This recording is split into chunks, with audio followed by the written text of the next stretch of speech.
Well, Roxanne, it is a pleasure to be here with you. We're here in your office in Spanish Fork, and you, it's been fun. We met 10 years ago. Yep. About 10, 15 years ago, but just watching all the different things you do are all the things that I kind of always liked being a part of or getting into. The magazine, you started Utah Valley.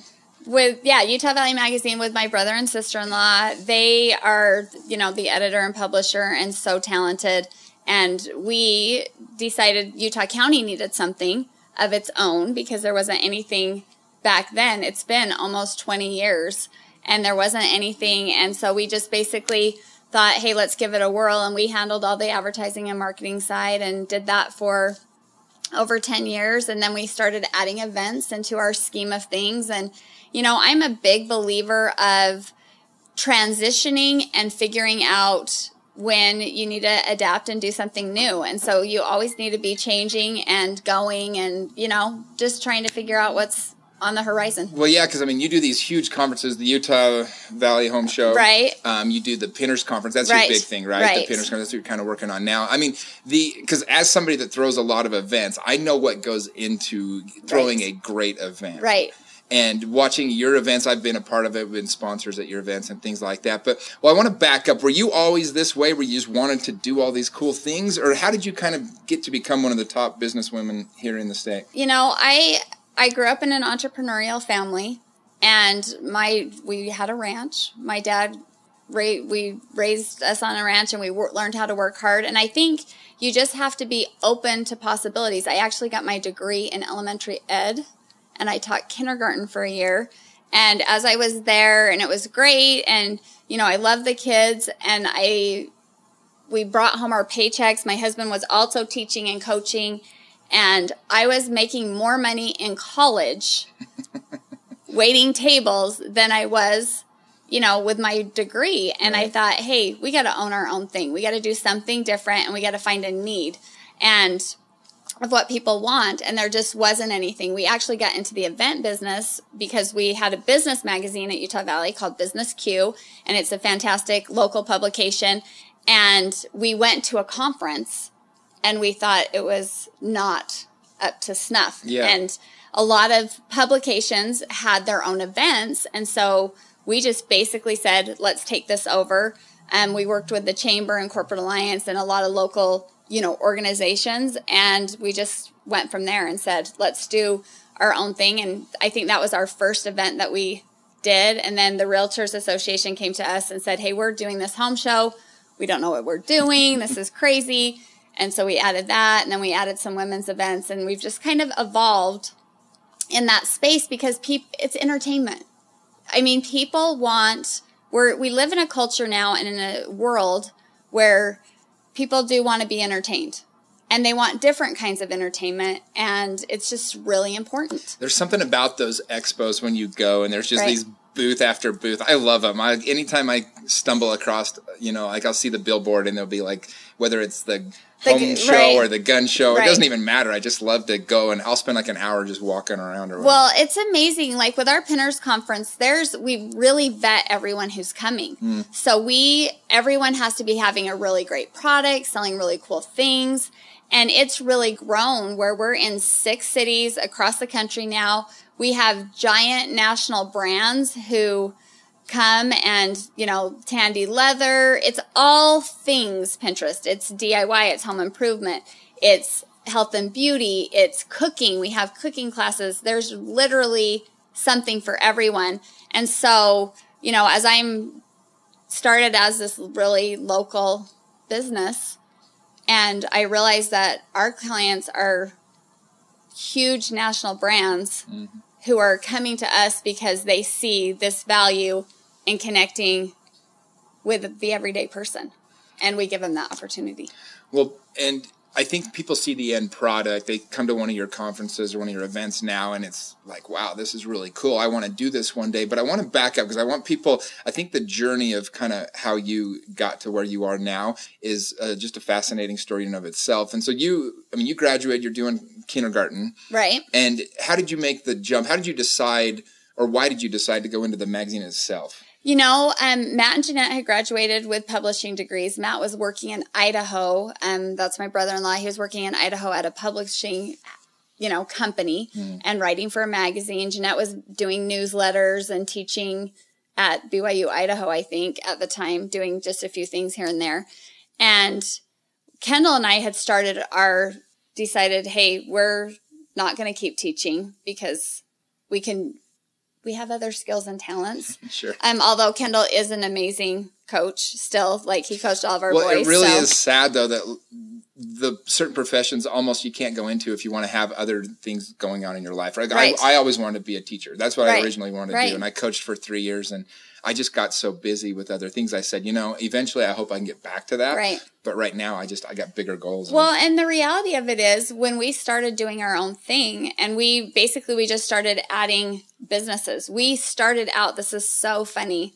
And a lot of people don't know this. So Kendall and I both taught and coached. And then we got involved in a MLM. And we learned, and it was, honestly, I look back on that time and we're super successful at it. He quit teaching. I even thought of him doing a lawn care business because I'm like, he knew how to take care of a baseball field. I'm like, here's a great side gig. He's like, why are you keep thinking of ideas for me? Why is none of this including you? Anyway, so we got involved in an MLM, did really well, and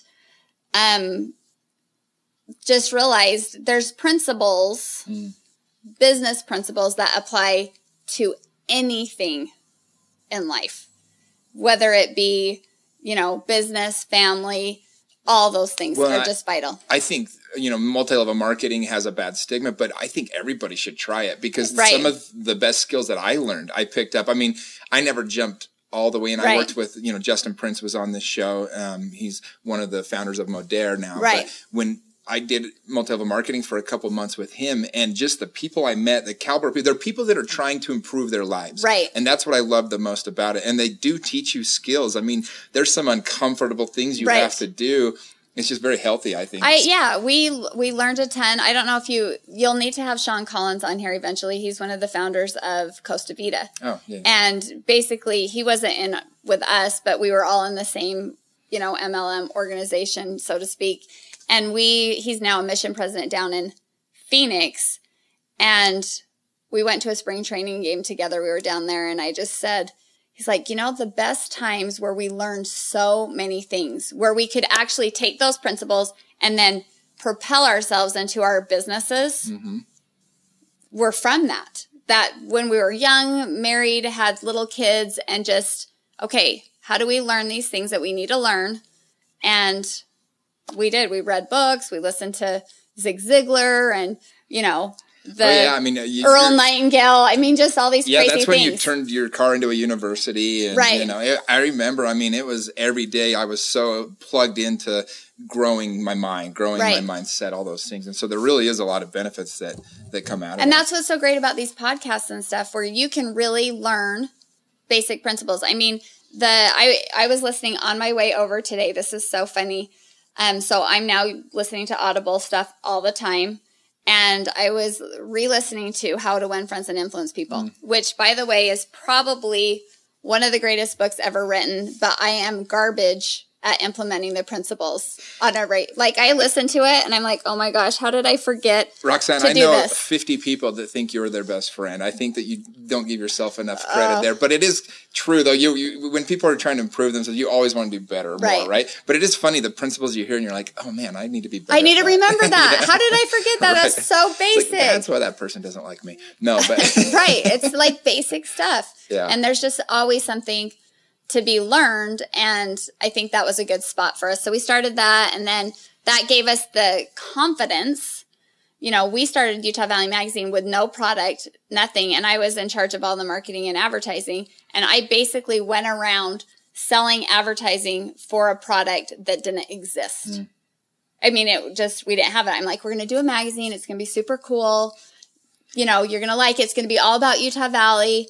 And Karen Ashton was our first cover, and it was great. Well, and it's funny that you did that. I don't know if you know this about me. I did a TV show in another life, 12, 13 years ago, called Not on the First Date. But I had the idea in my head, and I went around to all the local businesses, and I told them, I've got this TV show. I'm pitching them on the TV. I didn't have any airtime yet.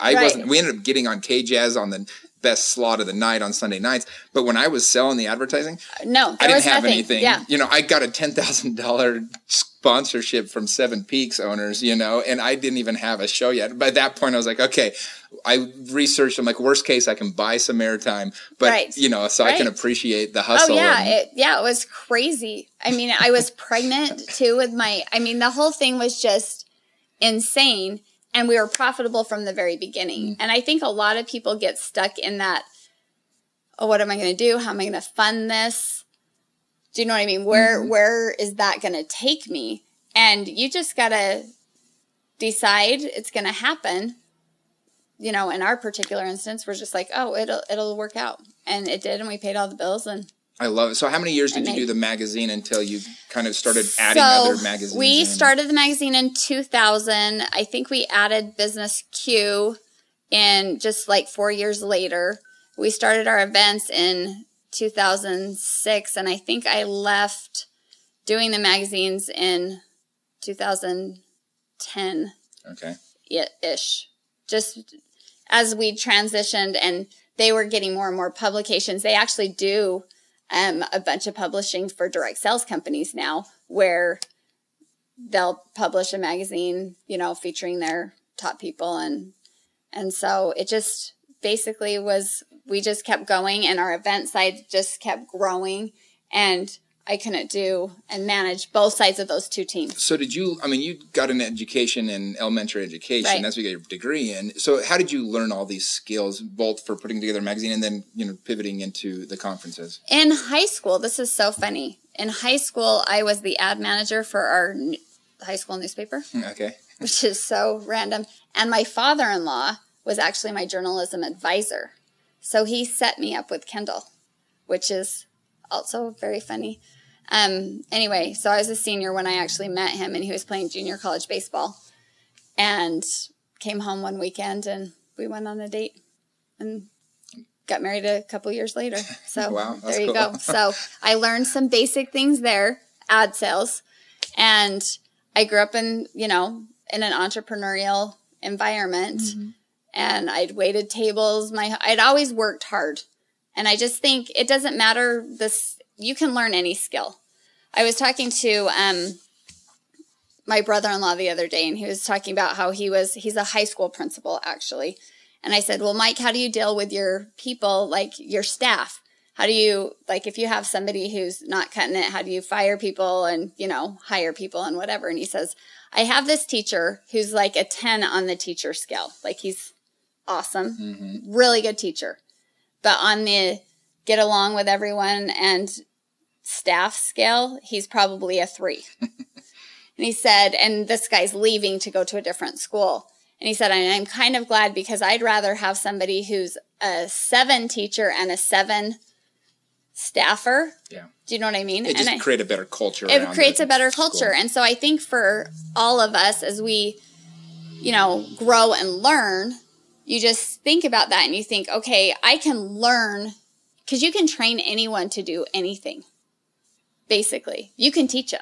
Sure. Like, if I have somebody who has a great attitude and comes in here. Don't you think, though, that certain people are just, the key is putting people in the right position? Because one of my mentors always said to me, he goes, you can take a duck and you can put eagle wings on him. You can give him a little eagle name badge, but at the end of the day, he's still a duck. Right. And I guess having the wrong person in the right person in the wrong place, you can totally handicap that. Yeah, you have to just know, like, I know for sure that I am so bad at creating our reports. Like, I know what reports we need, but there is no way I should ever do that. So I'm always telling Delaney, who is report genius, I don't know how she understands all this. Like, she should be one of those, people from India answering those phone calls because she speaks good English. But anyway, I'm astonished, because that's a good skill set for her, where it's horrible for me. So it's the same thing. But the you're attitude, smart enough to know what you're not great at, and you delegate it out. Don't do the thing that you're bad at. Right.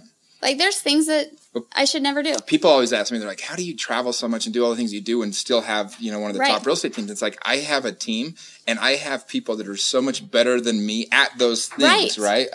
I'm like you. If you ask me to do a report, good luck. You know, I mean, it's like, I had somebody reach out to me. Jackson Emery is a good friend of mine, and their company does a lot. They take all your data and they kind of help you be more efficient. Yeah. And I showed him all my systems, and they're all like pen and paper. And he's like, it's like I literally use maybe we should get this electronic. Well, no, he literally looked at it. He goes, how do you? I don't get it. Like, how do you function so well with what you use? Like, everything you use is like 1985. I'm like, well, it just works for me. I always tell people the best system is the one you'll use. Right. But when it comes to like all those fancy things, it's just not my method, right? And but it is nice when I have people around me who can help you be more efficient. That's right. You know, and for me, I have such a great team. I mean, literally, they're so good. And they've caught this vision of what we're trying to do for the consumer, and that's, you know, inspire them and give them an opportunity to learn, create, and connect, and give brands this avenue to really get their products in people's hands. Yeah. And, you know, like Home Depot's coming is one of our main sponsors, the national corporation, and they love to come. They love to show people, hey, women, you can use these power tools. Let me show you how to do it. And it's amazing to see people light up and really realize they can start their own company. They can make these things and take it anywhere they want. And it's really just about vision and desire. Like, if you can see a little bit down the road, you don't have to see all the way down the road, but just enough. And then you get there and then you can see a little bit further. And you've done that so much. I mean, you started out when I first met you, it was just you. Yeah. Yeah. You know, and you were doing it and you were helping people find their dream house. And now look at all the people who you have. It's incredible. No, it is fun to the process of building a team and a company out, right? And you're trying to keep your culture. You're trying to keep what makes you unique, what makes it fun to go to work every day. Right. But you're also trying to grow at the same time. Did you guys ever have any growing pains, or did you experience, was there ever a moment where you're like, this isn't going to work, or just some diversity that came, or some adversity that came your way? You know, when we started Pinners, because we knew we needed to do something different. We also had run some women's shows that we just felt had kind of cycled through, that they weren't, I don't know. We just did it. It was over. Yeah. And I just felt like, you know, people weren't excited about it. And we knew events were important. We knew entertainment was important. But we wanted to do something completely different that hadn't been done. So our first year here in Utah, and we also never like to lose money. We're kind of in this philosophy mode for a business. Right. It's expensive to pull these events off. The worst event I ever threw when I was like 25. Right. So me and my friend, this is the only event I've ever lost money on. Because I mean, I don't charge for my events. And so I don't consider it a loss of money. But the only time I ever charged, it was like $10 a ticket. Me and my friends started the Chris Farley fan club. I don't know if you know this or not. That's so great. And, well, so he died, obviously. So we started this fan club. And I reached out to his brother, and we became friends. And he wanted to raise money for the Farley Foundation. You know? And so I was like, let's do this big conference like thing in Utah. And so we had this big event, and we had all these different people. I had chicken wings for like Tommy Likes Wingies from Tommy Boy. We had just tried to incorporate it all. And, oh, man, and I thought we were going to make like 20 grand for the charity. We lost like $6,000. And what happened is the same night, it was at UVU, the McKay Event Center, and the same night the Institute did a free dance. And of course, everyone's going free. Yeah, everybody went over there. I was so mad about it. I was like, oh, that's a tithing write-off. But the $6,000 really stung. And it was like, I made a rule to myself, I'm never going to do an event again if I'm doing it to make money that I know I won't make a bunch of money at. Because it was so much effort. And it was such a letdown at the end of the night. And even like his brothers came out, and it was like, and they were all disappointed. We didn't get him any money, you know? Yeah. Well, and so that's a good and you don't want to lose. So we try to think that through. Okay, but we did our ticketing wrong. But it was a trial. We didn't lose any money. We just didn't make any money. And we learned a lot, and we went home, but it was a buttload of work. Walk somebody through. Much more work. Give somebody an idea how much work goes into one of these. So Pinners, I mean, even normal events are a ton of work. Like the home show's a ton of work. But, everyone brings their own display. We have this big landscape area. I have a few people checking people in. But basically everyone knows what they're getting when they go to a home show. Mm-hmm. You're going to go get things. Everyone who does home stuff will be there. If you need something, that's a great place to go. Pinners, on the other hand, is a full conference where we have 108 teachers. Wow, presenters. Wow. Influencers, experts in these fields, teaching classes where we build 8 classrooms. We don't do them in separate rooms. We build those onto the event floor. So we create these classrooms with tables and chairs. Some of them are hands-on. So you're actually making things. You're painting. You're doing all of this stuff. So we have 108 of those. And then in addition to that, we have a full shopping floor. Plus, besides the shopping floor, we have these big creative stations like Home Depot, who's teaching everyone, So this is way bigger than anything we'd ever done before, like more involved. So we do all of our own audio visual. We have our own team who does that. We have a whole VIP night, which is a separate party where we throw a shindig for VIPs to come ahead. Anyway, so it's just a ton.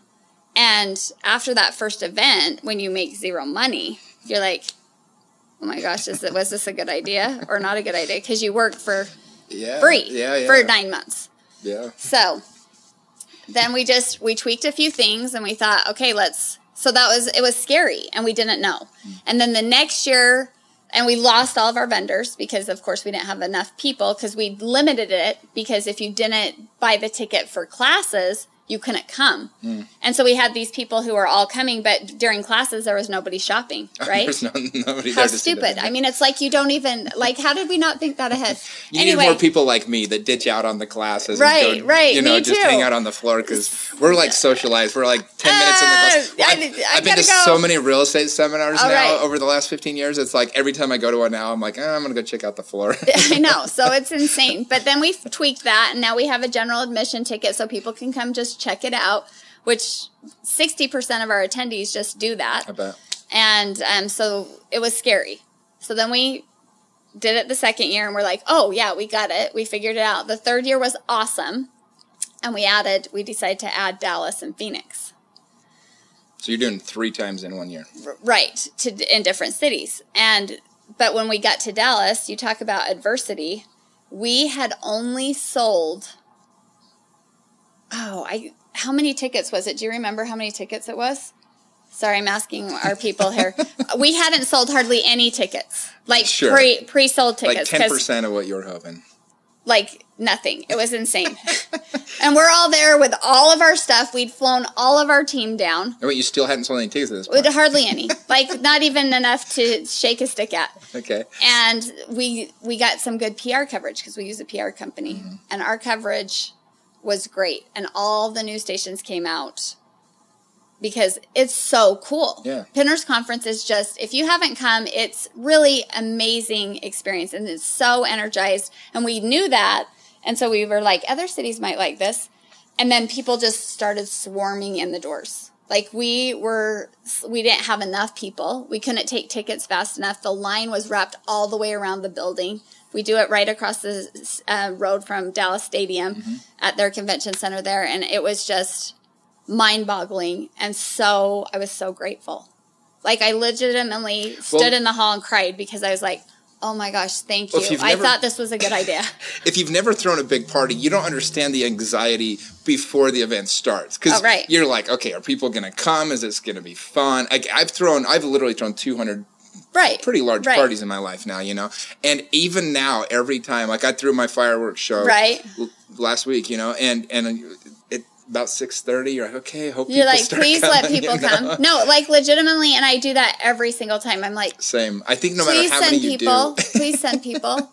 I think it doesn't matter how many times you do it, you're still going to feel that anxiety. It's just something about that because we ended up having 4,000 or 5,000 people there, right? If you have 500, it probably looks like a success to the outside person. But it's so I can appreciate that feeling and why you were so grateful once. Oh yeah, and then you just kind of grow it and we tweak it, and there's just a million little details that we have a whole team who's so conscientious about the check-in line. How can we make the line, how can we make the user experience better when people are waiting in line? You know, can we do fun things for them while they're waiting to get in? What kind of things can we do when they get in the door? You know, just there's just a million things that we think about. No, that's amazing. So you're at this conferences.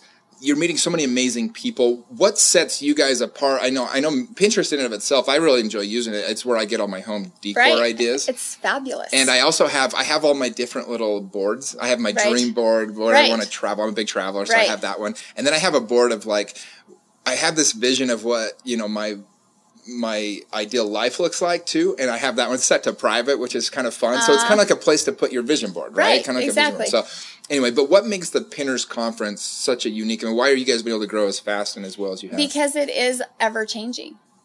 Our visions and those things that you're pinning on Pinterest, it is constantly adjusting, and so we can constantly change the classes based on what do people want. What are you excited about right now? What are things that are inspiring people? So we have every aspect of Pinterest. It's Pinterest coming to life. That's essentially what Pinners Conference is. You can come and you can learn whatever that thing is, whether it be stuff about your home. We always have a travel class. We have parenting classes, you know, just it's everything. The food classes to me are so great because it's just like you're watching Food Network like in real life. They're like they're cooking for you and sampling. I and love when I go to a party and I can tell they've been watching Pinterest or looking at Pinterest because like all of a sudden the cake will have some random thing on it that you're like never in a million years did you come up with that on your own. And all of we have party classes, how to throw these parties, and they're making these things like they're legitimately. So last year, Michael's Crafts is doing this big sponsorship with us, and they're actually making, you know, those cool pom-pom garland things, which you've seen because it's a party thing, and it's just incredible. And people come and they're like, oh, I can do that, and then they know what to buy because sometimes we pin these things, right? And you're like, I don't know how the crap to do that. I mean, there's just no way. And you don't know what to buy, and then you're standing in the Michaels, and you're like, ugh, and unless you're an expert, which I'm not. And so then they just show me how to do it. It's great. I love it. Well, you founded this giant Pinners Conference. You've had this huge success with conferences. I get asked a lot by women that are, you know, young women that are in college and things like that. Like, hey, I want to do events. Where can you direct? Because they see me doing events. Right. Like, I got a call 2 days ago. Like, hey, I want to do events. Do you need help? And I'm like, well, I kind of like doing my own. Right. But what advice do you have for somebody's in college, you know, they're studying to maybe throw events or throw these big conferences like a Pinners Conference? What advice would you give to somebody? I really think you have to just decide where there's a niche, a need that's not being met.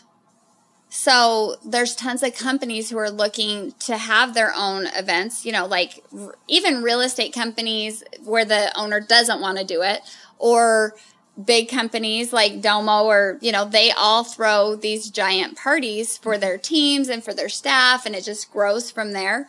And you just have to figure out, do I want to work for someone and do their parties, or do I want to stretch out on my own and do my own thing? And if you do decide you want to stretch out on your own, then you just have to figure out where's the niche of something that's not being met or not being done right. Or like our business conference we went, it wasn't done right. So we could take it over and we could fix it and make it better and better and better. And so, you know, that's how you have to look at it. I think a lot of great businesses are born that way, right? You go to something and you're like, you see the inefficiency. Oh, yeah. Trevor Milton was on my show. He founded Nikola Motors, a billion-dollar company now. And he said, all the money is made in finding something inefficient and making it sexy. Absolutely. Well, the Pinterest founders came to our Georgia. We're friends with them. And Evan, one of the founders, spoke at our VIP night at our Georgia event. And we asked him, how did you guys decide to do this? And they were actually architects. He was an architect. And what was happening is his dashboard, on his computer was just clogged with all of these ideas. And he couldn't ever find them because they weren't housed in one spot. And he'd create folders, but then they weren't visual and you couldn't see it. And so basically he and Ben sat down and said, what would be so great for us to keep these ideas? It was never intended, literally, to be something for the average consumer. It was really, hey, businesses really need this. We need this as our, as I'm an architect and a designer for these visual ideas. And then it just has evolved. And I think, and it's evolved now where you can even click on a picture. Did you know this? It's so great. You can click on a picture and then shop that item from that picture. Yeah. And it's just evolution. They're changing it constantly to make it better for we, the consumers. And that's how people have to do any business. When you're starting a business, you have to look at it and say, okay, what do people want? What are they not getting? Fill that need, and then expand on it and make it better all the time. And so that's how we do our events. We're constantly looking, what's the latest and greatest? What's going to be trending? We just sat down yesterday and said, okay, for 2019, what are must-have classes that are now going to be on the horizon of latest and greatest trends? And who are we going to get to teach those? It's great foresight that you're looking that far ahead. I kind of try to do that with real estate. Even with my podcast, I wanted to become more of a local expert. I wanted to become more of the, share my network with other people. Like, I have this information, like, I have a relationship with you, but there's 10,000 people that might not ever get to meet you. Right. But they can listen to this podcast now and gain that information that otherwise they would have never had. And to be able to share that, you become the source, and a lot of people end up wanting to be a part of whatever you're doing. Right. It's amazing. I had somebody yesterday, she's emailed me and said, hey, I'm doing events, but I'd love to learn from you. Because I believe there's room for everyone, and collaborating and brainstorming, success breeds success. If there's one, we're friends with the Marketplace Events who do the Big Salt Lake show, the Big Home Show. And we were just talking, if we do a good job at our home show and they do a good job at their home show, everyone knows it's great to go to a home show. But if I did a crappy job, it would hurt them. Does that make sense? I had Doug Robinson on the show. He's the founder of Legacy Solar, the biggest residential solar company. He called it I'm going to screw the word up. Collaboration and cooperation. Whatever. It's like he had a word for it, and I'm screwing it up. But it's so accurate, because even though that's your competition, it's like real estate, right? If all the real estate agents are screwing up all the time, nobody wants to use any of us. So exactly, and you have to be good and just try to do a good job. No, we're never perfect. I mean, every time we come back from an event, I'm like, oh, we just did that. It's just, an event, by the way, never goes 100% smoothly. No, you're basically putting out fires the whole time. It's just a fire. One time in our kitchen. Give us the biggest fire you ever had to put out. Okay, so we have this awesome influencer who I have been trying to get for years to teach. It's in Salt Lake. It's at the kitchen. It's a makeshift kitchen, by the way. It's not like a full industrial. I mean, I have a weird 3-pan sink I've rented from A+ Rentals. I mean, it's makeshift. We have cabinets, but Orson Gigi brings in awesome appliances. Well, it's going to start that morning, and I have this sink in the back. And somehow I have turned it. It wasn't working, so I turned this thing so that I think it's going to work. Well, it freaking floods. There is water running. I mean, it's a disaster. And somehow she's the first class of the day on Saturday morning, and we hadn't wiped up the kitchen area the night before, which is my bad for sure, because we're like so tired and we're going to get out of there, but we're going to get in there and clean it early, but whatever, it just didn't happen. There is food and crap everywhere. I mean, it's just a disaster. And then it's flooding, and I don't know what to do. I'm like, I don't know what to turn. I'm turning like all sorts of things. I'm calling the rental place. Well, no, I'm calling the guys at the event center. Oh. Send the engineer down here. I do not know what's wrong with this. I mean, but it was crazy. And then I'm mopping. The class is starting, and I'm mopping. It's just ridiculous. Was she okay with it all? She was gracious, but she hasn't come back. That's a nice way of putting it. Right? No, I mean, because I was garbage. I mean, I'm like, okay. No, I don't think people truly understand how many things go wrong when you're throwing an event. Like, I threw my fireworks show last year. Right. I have 12 bounce houses, and it's like the whole reason the kids want to come. Right. And I hire a company, and they bring this giant generator, and all the kids are on the bounce houses, and all of a sudden the generator goes out. Yes, and they all start deflating, right, one at a time. I'm like, oh no! And it's like we're pulling kids off of each bounce house, but at the same time, and they're stuck in there because it's giant plastic. Yeah, I'm like, oh great, I'm gonna have like kids dying in here, you know. And I'm trying to get the generator going again, and we're calling people, and it's just a madhouse. I got an electrician over, you know, looking at it, my uncle, and anyway, and within 45 minutes we had it up and going again. But you're just every time. that whole 45 minutes, you're just in the state of, oh, what am I? We had a door that didn't get locked in Texas last year because we needed everyone to funnel in this one way, but we had people coming from every direction, and the doors weren't open. I mean, it was a madhouse. There was fights breaking out with ladies, these big Texans, and they are like throwing down some language, and we are like, how did that happen? I mean, it was just insane.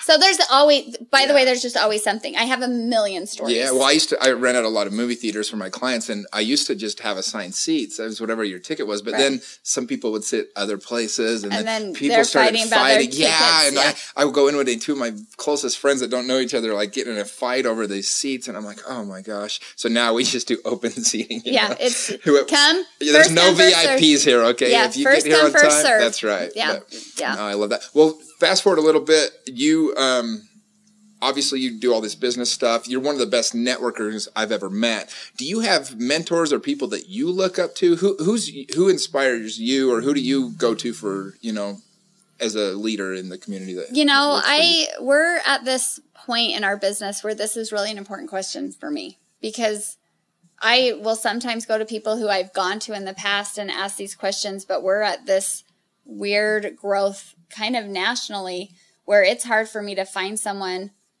who can answer my questions. I have a friend who recently sold a business. She's done this and she's expanded. She bought and sold, you know, well, not bought business, but started and sold businesses. And I'm basically asking her, how do we position this for long-term, you know, and I really just believe in being around any successful person. You can learn something from everyone, frankly. Everyone you meet, if you're looking for it, there's a nugget there. Yeah. And you can constantly be learning and growing, you know, the whole TED Talks things, podcasts, the books that you read are just an accumulation of knowledge. Yeah, it's like one person takes their life's knowledge and puts it in a book. You're not going to read it, you know, like somebody successful. Right. I even say, like, I don't care what your political stance is, but like if you're not watching different politicians and learning from, if you didn't watch Obama and learn a few things from him, right. If you don't watch Trump and see some of the ways he does things, right. Like you're just not paying attention. You're missing huge opportunities to learn. And there's tons of things that are effective. All leadership styles are different. Right. And nobody's perfect. But there is something to be learned from everyone. And I totally believe that. I watch stuff. I go to different events. You know, we go to other people's things just so we can see, is there something unique that's happening that we're not incorporating? I mean, sometimes I go and I think, oh my gosh, we are awesome. Do you know what I mean? Like, which is so great, actually. I love that. I'm like, we are good. We do things right. Yeah. And then there's other times where I'm like, okay, I saw this and I thought that was really cool. And then we, you know, add things in and well, that's one of my favorite things about traveling. Anytime I travel, I'm looking for things like, how do stores work in other countries? How do people do business in these other countries? How do people talk in these other countries? Because I'm trying to pick up what I can from stuff that other people aren't going to see here in my little community in Utah, right? Well, like you just recently went to Minneapolis. We did an event in Minneapolis, and each city across America is completely uniquely its own thing. And they have this thing, Minnesota Nice. They're legitimately the nicest people I've ever met. Is your grandma from there? She's just there now. My uncle's from there, so that's Yeah, and they're just so nice, right? Yeah, it was awesome. Like sometimes I think we in Utah are supposed to be nice. We need to incorporate more nice. Well, people always say like, "Oh, my place is the best or the nicest." I'm like, "Well, how many places have you been to?" Because I've been to some places. Like I went to. We're nice, but we could be nicer. They are like legitimately. Well, I went to the Nebraska BYU football game a few years ago, and their fans literally inspired me to try to be a better fan. I was like, "How are these people?" They are so nice? great. I know. We ate at this little restaurant because we went to the College World Series on our way. And then we ate at this little restaurant in Lincoln. And I was like, oh my gosh, down by the stadium. So great. The food was delicious. Everyone was great. They were all about their team. Mm-hmm. And I was like, we need to be all about our team. I'm all about our team. Right. I mean, my husband wears a BYU thing every day, I swear. I'm like, dude, do you have any other clothes besides these t-shirts? But anyway. No, it inspired me to be a better fan, and I would have never known that. Like Notre Dame was the same way, right? Those Midwest towns. I don't know what it is. They're just so nice, and the fans are really great fans. I think you get West Coast, you get people that are a little bit more fair weather. I think East Coast, you get too diehard, Alabama. The South, it's like everything, Yeah. But anyway, so it's fun. Well, and you just became a grandma. I did. And you're the only grandma I know that looks like she could be a high school cheerleader still, by the way. Jimmy, you're too nice. No, it's been so great. In fact, we tend him. Normally, I would have him here at the office where nobody gets anything done because we just watch him because he's so fun. And my daughter's also expecting, so I'm going to have 2 grandbabies. And I had no idea that you would actually, like when you become a parent, you realize what love really is. And people have always told me being a grandparent is so much better, but you love those grandbabies equally and sometimes more than your own children. I mean, like he is. It's probably like you love them the same, but you like the grandkids more. Oh, I'm serious. You should see. And by the way, because we are sports people, you're a sports person. So you should see his little stance. He is a great little hitter. So my youngest just graduated from high school, just had his senior year of baseball. And I record every at-bat because, he can't learn unless he's watching how he's doing it. Absolutely. So I let him see his at-bats. And then do you personally critique his at-bats? I kind of do sometimes. Are you like, you got to rotate your hips better? You're dragging your bat through the zone. I'm like, dude, come on. Get your hips all the way around. That's an arm swing. How garbage is... Anyway, I'm horrible. So...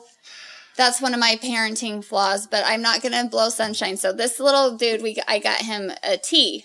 And so he's hitting off the tee, but his dad, who's my son, says, if he doesn't rip it, do not cheer for him. We do not want to give him false pretense of what's a good hit and what's a bad hit. So like he'll accidentally hit the tee instead of the ball. He's only 18 months. But he can't talk. He can't talk. If he could, he'd be like, you guys are being a little bit obsessive over here. He cannot talk, but man, he can hit. Well, if he's not the next Willie Mays, I'll be disappointed. I'm telling you. I love it. If this kid gets big, he is one hell of a hitter. I love the idea that you won't cheer for him if he doesn't actually good. I always say this to people because I'm the same. I'm pretty honest with people, but people love that honesty because when you're being a crappy person. You know when you've had a horrible effort. Right. And the last thing you need is somebody telling you that's okay. So my theory is like I always just say it how it is. Right. And 99% of the people really do deep down appreciate it, even though in the moment maybe they don't. They might not. And so, but I am a little bit. I'll be honest. I'm a little bit biased with my nieces and nephews. Like they can do no wrong. But they're amazing. Well, and there's no participation trophy here. I love it. You either win or you lost. I mean, but that's Ricky Bobby. That's how it should be, right? If not first, you're last. I remember when I was probably 9 years old. We had a batting cage in my backyard. And my dad, we were facing one of the pitchers that was the fastest pitcher. I mean, the guy ended up pitching for the Red Sox and the Blue Jays, that he was that much better than everybody else. And I was in Taylorsville, which already was a really, good place and for baseball. And he goes, well, I'm going to crank it. We had a batting machine. He goes, I'm going to crank it up because you're facing Brandon today. And I was like, well, I don't know about this. He cranks it to 90 miles an hour. I'm literally like 9, 10 years old. And so I'm jumping out of the cage as fast as I can. And he was so mad at me. He started throwing the balls at me. Right. He's like, if you want to play piano, go play piano. If you want to be a baseball player, get in the game. If you're going to be a hitter, you get in there. You take it. Yeah, so maybe that's where I get my lack of empathy from. But anyways, I think it's good. I think it's a good time. So, yes, being a grandparent is delightful, and he is a good little hitter. I love it. Well, what's next for you? I mean, you've got so many things going on now. Is there any life goals that you have out there that you're still kind of put in the one-day category? You know, we sold our house in Woodland Hills, and we're building again, which is exciting. And, you know, really for me, it is picking these new cities. We'll add a few more cities, I'm sure, for Pinners. How many cities are you in right now? So we're in 6. And when's the Salt Lake one? So Salt Lake's in November 2nd and 3rd at Southtown. Okay. So everyone should come. Tickets are going on sale July 25th. I love it. I'm going to have to go to another city. I'm going to be in Bali, but I want to come to one. So. You need to come. It's great. Arizona's the next week. So Phoenix. There we go. Wintertime. It'll be delightful. You didn't do Minnesota in the middle of the winter? They want us to. They do? Oh. Because they only have 6 weeks of summer, so they're slightly panicked if you're there on a nice day. Got it. Which is... Nobody wants to go indoors. Yeah. Makes sense. Anyway, so, so we're doing that. Hopefully lots more grandbabies.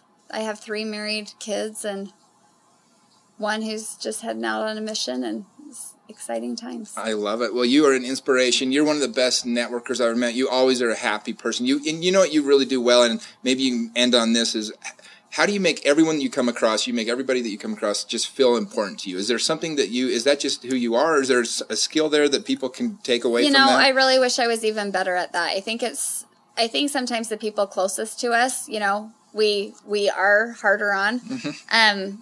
It's sometimes easy to do that with people you just meet. I can learn something from everyone. I love talking to the gal at the gas station when I'm getting my soda. I mean, it's just insane, but I really do believe that everyone is equally as valuable, no matter what you do. There's something great that you have to offer. And so I think just talking to everyone and being kind is a huge thing. And, especially with those relationships that are closest to us, remembering those same principles that we use when we're out, in business, but doing that with our family and the people who we work with every day, because it's just super important to... that's great advice. I tend to be harsher with the people closest to me as well, because I care more. I have an expectation. Yeah, and we're comfortable. Yes. But we forget. And, I sometimes feel that we have an amazing team, and I have humongous expectations. I put huge expectations on myself, and I do that too with the people closest to me. And I have to remember to tell them how great they are. And you have to remember he's only 18 months old. I have to remember. He can't even talk yet. Come on, Brooks. Rip it. I love it. Well, thank you so much. Such a pleasure. Thanks, Roxanne. Roxanne. It's so great to have you. Thanks for inviting me to be on. Of course. Thank you.